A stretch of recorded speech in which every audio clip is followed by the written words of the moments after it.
آپ کو کیا نظر آتا ہے، کیا وجہ ہے کہ بار بار اعلانات کے باوجود، بار بار کوششوں کے باوجود عوامی دباؤ پیدا کرنے میں پاکستان تحریک انصاف ناکام نظر آتی ہے؟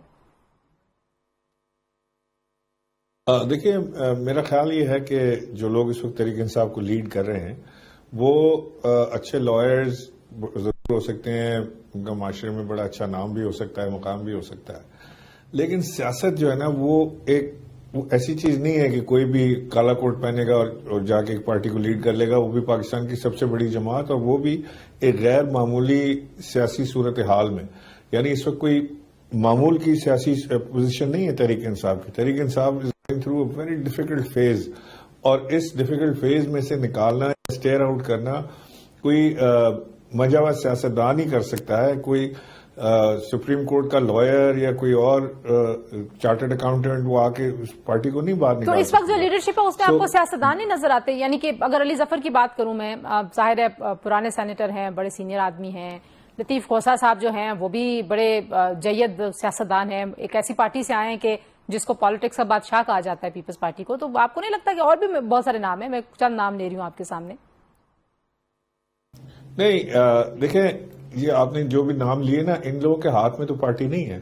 اور دوسری بات یہ کہ لطیف کھوسہ صاحب، ان کے لیے بھی بڑی عزت ہے اور وہ سیاستدان بھی ہیں، لیکن وہ تحریک انصاف کے پرانے نہیں ہیں. تو تحریک انصاف کی اپنی ایک تھاٹ ہے، تحریک انصاف کی اپنی ایک سمجھ لیں کہ ایک ان کا اپنا ایک نظریہ ہے، اور وہ صحیح ہے غلط ہے اس پہ بعد میں ڈیبیٹ کر سکتے ہیں، لیکن ہے وہ اس نظریے کے اوپر کسی باہر کے آدمی کو لانا ذرا ڈیفیکلٹ ہوتا ہے. سو جو ایگزسٹنگ لاٹ ہے پی ٹی آئی کی، جو اس وقت لیڈرز جیل میں ہیں، جیسے شاہ محمود قریشی ہیں، اعجاز چودھری ہیں، یا میاں محمود رشید ہیں، یاسمین راشد صاحب ہیں، عمر چیمہ ہیں اور دیگر ہیں، وہ ساتھی ہیں جو تحریک انصاف کے ساتھ بڑے عرصے دراز سے منسلک ہیں، جو تحریک انصاف کے ورکر لیول تک لوگوں کو جانتے ہیں، جو عمران خان کا مزاج سمجھتے ہیں، جو پارٹی کا مزاج سمجھتے ہیں. یہ وہ لوگ ہیں جو پارٹی چلانے کے قابل ہو سکتے ہیں عمران خان کی غیر موجودگی. لیکن ایک نئی جو تبدیلی آئی ہے، آپ تو پرانے لوگوں کی بات کر رہے ہیں، جو نئی ایک تبدیلی آئی ہے خیبر پختونخوا میں، سہیل آفریدی صاحب کی شخصیت کو دیکھتے ہوئے، آپ جب تھے ایکٹیو تو کیا آپ کی ان سے کبھی ملاقات ہوئی ہے؟ How do you look at his role? جو علی امین گنڈا پور صاحب نے رول پلے کیا سارے سیاسی کرائسس میں پی ٹی آئی کے لیے، آپ کو لگتا ہے کہ وہ اس سے زیادہ بہتر پرفارم کر پائیں گے؟ دیکھیے، تو آنے والا وقت بتائے گا کہ وہ بہتر پرفارم کر پائیں گے یا علی امین گنڈا پور بہتر تھے. ابھی تو ان کو چارج ملا ہی ہے، ابھی ان کی عمران خان سے ملاقات بھی نہیں ہوئی. سہیل آفریدی از اے 36 ایئر اولڈ بوائے، اور اس کو عمران خان نے وزیر اعلیٰ بنایا ہے، اور وہ جو ہماری اسٹوڈنٹ باڈی تھی، انصاف اسٹوڈنٹ فیڈریشن، اس میں سے نکلا ہوا ہے. تو سہیل آفریدی میں انرجی ہے، لیکن میرا خیال ہے کہ اس کو بھی ایک رہنمائی کی ضرورت ہے مسلسل، جو اس کو عمران خان سے مل سکتی ہے یا پارٹی کی سینئر قیادت سے مل سکتی ہے. آئی ہوپ کہ وہ دانشمندانہ فیصلے کریں گے اور صرف جذبات میں آ کے وہ فیصلے نہیں کریں گے. ایک بڑی ذمہ داری ان کے اوپر آئی ہے، بڑی مشکل وقت میں آئی ہے. تو لیٹس سی ہاؤ ہی بیہیوز. لیکن ابھی تو بہت جلدی، ابھی تو کوئی ٹائم ہی نہیں گزرا یہ جج کرنے کے لیے کہ کون بہتر ہے. اچھا، جو اس وقت ظاہر ہے جو پی ٹی آئی میں ایک کہتے ہیں نا ارتکاز، پہلے تو پی ٹی آئی بڑی اس بات پہ فوکس نظر آتی تھی کہ عمران خان صاحب کی رہائی، عمران خان صاحب کی رہائی، لیکن اب ایسا لگتا ہے کہ شاید عمران خان صاحب کی رہائی جو ہے وہ اس کا سلوگن تھوڑا سا کم ہو گیا ہے. یہ تاثر ہے، اور یہ میں کچھ حلقوں کا تاثر دے رہی ہوں کہ انہیں لگتا ہے کہ پی ٹی آئی جو ہے وہ اپنے سروائیول کے لیے کبھی وکلا کی طرف دیکھتی ہے کہ وکلا تحریک چلائیں گے تو ہم بھی ان کے ساتھ آ جائیں گے. آپ کو بھی لگتا ہے کہ کچھ ایسا ہوا ہے کہ تھوڑا سا فوکس وہاں سے ہٹ گیا ہے، یا گیو اپ کر دیا ہے کہ نہیں آنا عمران خان صاحب نے باہر جلدی؟ نہیں آنا ہے یا نہیں آنا یہ بھی آنے والا وقت بتائے گا. لیکن بہرحال میرا کہنے کا مقصد یہ ہے کہ پی ٹی آئی کے پاس صرف ایک ہی مقصد اس وقت ہونا چاہیے کہ عمران خان کی رہائی. اس کے علاوہ کوئی دوسرا کا مقصد ہے ہی نہیں. نہ وہ مہنگائی کی طرف دیکھ رہے ہیں، نہ وہ اور کسی طرف دیکھ رہے ہیں، صرف ایک. اور اس کے اوپر بھی ان کی کوئی کوشش، ایفرٹ، کوئی چیز کبھی نظر نہیں آئی. مجھے تو نہیں نظر آئی. اگر آپ کو یا کسی کو نظر آئی ہے تو میں معذرت. اس کی کیا وجہ ہے؟ لیکن مجھے تو پی ٹی آئی کی طرف سے کوئی کوشش نظر نہیں. آپ نے فیصل بابر صاحب کی بہت بار بات سنی ہے نا، وہ کہتے ہیں کہ یہ چاہتے نہیں کہ عمران خان صاحب باہر آئیں جو ابھی کی لاٹ ہے. کیا آپ کو بھی ایسا کوئی تاثر ملتا ہے جو فیصل صاحب دعویٰ کرتے ہیں؟ آپ کے پرانے کلیگ ہیں. مجھے بہت سارے مجھے بہت سارے لوگ ایسے دیکھ کے سمجھ آتا ہے کہ جن کی اس وقت لاٹریاں لگی ہوئی ہیں صرف اس بات مانا کر کے کہ عمران خان اور ان کی بیگم صاحبہ جو ہیں وہ جیل میں ہیں، قیادت ہے نہیں موجود اور وہ ان کی لاٹریاں لگی ہوئی ہیں. ان کو لگتا ہے کہ خان صاحب کے باہر آنے سے شاید ان کی دکانیں یا ان کی لاٹری بند ہو جائے گی، تو وہ ظاہر ہے کیوں چاہیں گے. اور خاص طور سے میں تو دیکھتا ہوں جو خود ساختہ جرنلسٹ بنے ہوئے ہیں وہ تو ایم ہی یہی ہے کہ عمران خان جیل میں رہیں اور وہ روز اپنی چورن بیچتے رہیں، ان کو یوٹیوب کے اوپر ہٹس ملتی رہیں، پیسے آتے رہیں.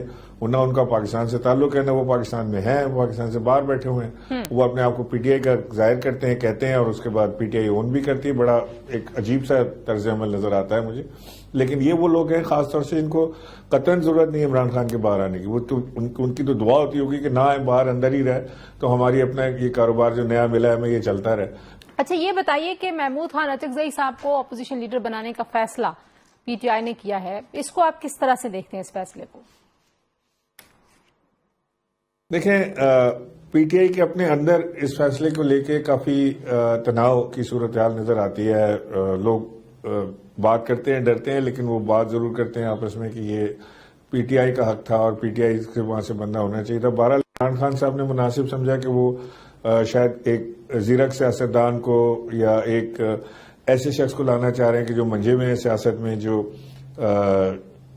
اس سارے معاملات کو بہتر طریقے سے لے کے چل سکتا ہے. یہ عمران خان صاحب کا خیال ہے، مجھے علم نہیں کہ ان کی پارٹی کا بھی خیال ہے یا نہیں، لیکن بہرحال یہ ان کا فیصلہ ہے. لیکن اگر تحریک انصاف میں سے کوئی دوست ہوتا اور وہ بڑے بڑے سیاستدان تحریک انصاف میں بھی ہیں تو شاید وہی بات میں آپ سے کہہ رہا ہوں کہ تحریک انصاف کے مزاج کو جو سمجھتا ہے نا وہ تحریک انصاف کو لے کر آگے چل سکتا ہے. صحیح. آخر میں مجھے بتائیے عمران اسماعیل صاحب کے ظاہر ہے ایک طرف ضمنی انتخاب ہے، کتنا اہم آپ اس کو سمجھتے ہیں؟ اور پھر میں آخر میں کچھ سندھ کی بات بھی آپ سے کرنا چاہوں گی. پہلے ضمنی انتخاب اور جس طرح سے سہیل آفریدی صاحب نے بیانات دیے ہیں اور جتنی نظر آ رہی ہے ایگزائٹی دونوں جانب ہی، آپ کے خیال میں بہت اہم ہے یہ ضمنی انتخاب؟ کچھ اس سے کچھ سیاست پہ اثر پڑنے والا ہے؟ کوئی خاص سیاست پہ اثر نہیں پڑے گا. تحریک انصاف کی سیٹ ہے، تحریک انصاف وہاں سے جیت بھی جائے گی اگر فارم 47 والا معاملہ نہ ہو تو. اور بہت زیادہ دقت تحریک انصاف کو ہونی نہیں چاہیے. پاپولرٹی کی اس وقت ہائی پہ ہے تحریک انصاف، سو ان کو جیت جانا چاہیے. لیکن اگر کوئی کاؤنٹر رزلٹ آتا ہے، اس کے خلاف آتا ہے، یا کوئی دھاندلی زیادہ رزلٹ آتا ہے تو ہاں سیاسی میدان میں کوئی ہلچل ہو سکتی ہے. اور آئی ڈونٹ تھنک کہ حکومت کو کوئی ایسی بیوقوفی کا عمل کرنا چاہیے. لیٹ اٹ بی، جو الیکشن جیسا ہے اس طرح ہو جائے. تحریک انصاف کی بھی اپنی عجیب ہی پالیسی ہے کہ وہ پنجاب کے بائی الیکشن میں کو لڑیں گے نہیں، وہ جا کے کے پی کا بائی الیکشن وہ لڑ لیں گے. ادھر وہ کہتے ہیں جی خطرہ ہے، ادھر کہتے ہیں خطرہ نہیں ہے. سو اسی الیکشن کمیشن کے نیچے جو پنجاب میں الیکشن کرا رہا ہے وہاں کہتے ہیں کہ یہ ٹھیک نہیں ہے بندہ، ادھر ہوتا ہے الیکشن تو کہتے ہیں ہم الیکشن لڑیں گے. سو کوئی بڑی مکس چارٹ جیسی پالیسی ہے، کوئی اس وقت کچھ چیز کلیئر نہیں ہے.